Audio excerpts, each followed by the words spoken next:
ಸಾಕಷ್ಟು ವಿಚಾರಗಳನ್ನ ಶೇಖಾಲಿಯವರ ಮುಂದೆ ಹೇಳಿದ್ದಾರೆ. ನಾನು ಮತ್ತೆ ಅವರನ್ನು ಪುನರಾವರ್ತನೆ ಮಾಡೋದಿಲ್ಲ.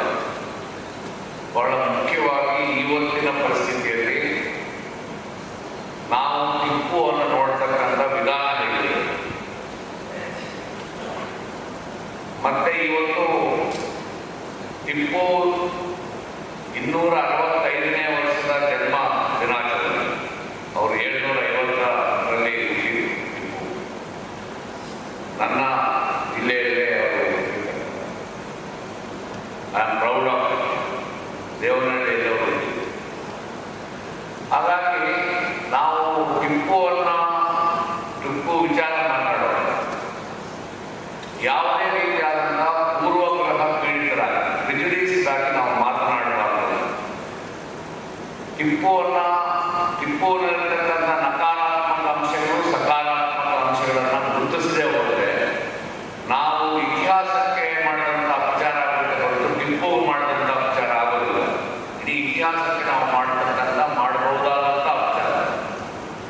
ಹಾಗಾಗಿ ಟಿಪ್ಪುವಿನ ಬಗ್ಗೆ ನೋಡುವಾಗ ನಾನು ಎಲ್ಲರನ್ನೂ ವಿನಂತಿಸಿಕೊಳ್ಳೋದು, ಟಿಪ್ಪುವಿನ ಇತಿಹಾಸ ಮತ್ತು ಅದನ್ನು ನೋಡುವಾಗ ನಾನು ಎಲ್ಲರನ್ನೂ ವಿನಂತಿಸೋದು, ಆ ಹೊತ್ತಿನ ಜಗತ್ತಿನ ಕಾಲಘಟ್ಟದ ಪರಿಸ್ಥಿತಿಯನ್ನು ನಾವು ಗಮನಿಸಬೇಕು. ಆ ಒಂದು ಇಡೀ ಜಗತ್ತಿನಲ್ಲಿ ಪರಿಸ್ಥಿತಿ ಹೇಗಿತ್ತು, ಭಾರತ ದೇಶದ ಪರಿಸ್ಥಿತಿ ಹೇಗಿತ್ತು ಅಂತಕ್ಕಂಥ ಅದನ್ನು ಬಿಟ್ಟು ನಾವು ಬರೀ ಟಿಪ್ಪುವನ್ನ ವೈಯಕ್ತಿಕವಾಗಿ ಮೈಸೂರಿನ ರಾಜ, ಮೈಸೂರಿನ ಹುಲಿ ಅಂತಕ್ಕಂಥ ರೀತಿಯಲ್ಲಿ ನೋಡಿದ್ರೆ ಅದು ಟಿಪ್ಪುವಿನ ಬಗ್ಗೆ ನಾವು ಮಾತಾಡ್ತಕ್ಕಂಥದ್ದು ಪೂರ್ಣ ಆಗೋದಿಲ್ಲ. ಎರಡನೇದು, ಇತಿಹಾಸವನ್ನು ನೀವು ಭೂತ ಕನ್ನಡಿಗಳಲ್ಲಿ ನೋಡಬೇಡಿ ಅಥವಾ ಹಸಿರು ಕನ್ನಡಕಗಳಲ್ಲಿ ನೋಡಬೇಡಿ, ಹಳದಿ ಕನ್ನಡಕಗಳಲ್ಲೂ ನೋಡಬೇಡಿ, ಕೇಸರಿ ಕಲರ್ ಬಣ್ಣದಲ್ಲಂತೂ ನೋಡಲೇಬೇಕು.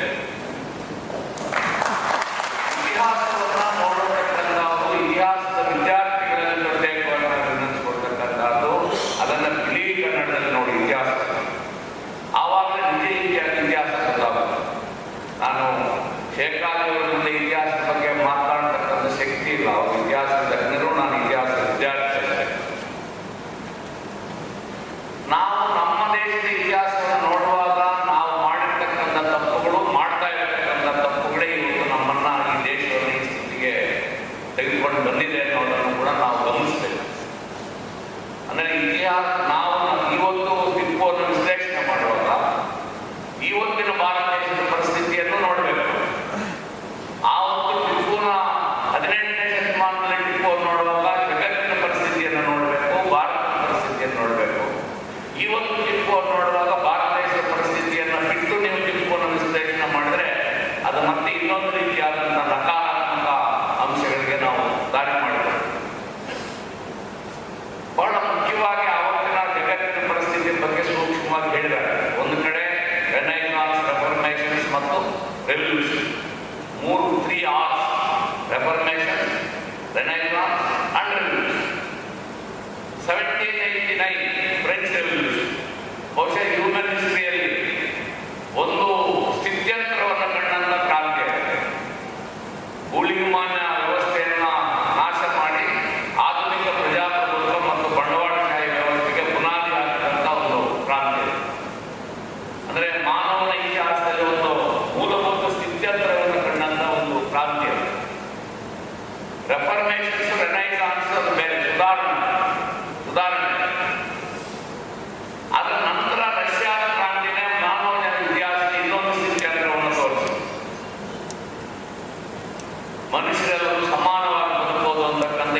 ಬಂದಾಗ ಒಬ್ಬನೇ ಒಬ್ಬ ರಾಜ ಅವರ ವಿರುದ್ಧ ನಿಂತದ್ದು.